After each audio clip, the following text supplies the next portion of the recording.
দাদা সরকারের কাছ থেকে প্রায় 1,875,00,000 টাকা পেয়েছেন। 3 তলা বিশিষ্ট এই বিল্ডিংয়ের নিচ তলায় পল্লীমঙ্গল ফার্মেসিটা 1998 সালে দাদার কাছ থেকে দাদার অন্যান্য সন্তানদের সম্মতিক্রমে 9 লক্ষ টাকার বিনিময়ে সালামিতে নিয়েছিলেন। আমার বাবা অসুস্থ অবস্থায় টাকার প্রয়োজন হলে 2012 সালে 40 লক্ষ টাকায় দোকানটি বিক্রি করে দেন এবং পরবর্তীতে আমরা ওই দোকানটা নান্ডলবাড়ির জায়গা বিক্রি করে 40 লক্ষ টাকা দিয়ে আবার ফেরত নিয়ে নিই। এখানে বিল্ডিংয়ের দ্বিতীয় তলায় দাদার 2 সন্তান এবং তৃতীয় তলায় দাদার 1 সন্তান ব্যবসা পরিচালনা করতেন।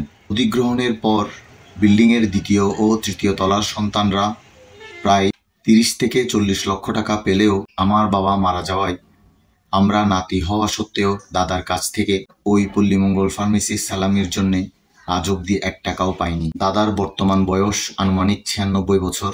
হেডফোন ছাড়া কানে শুনেন না।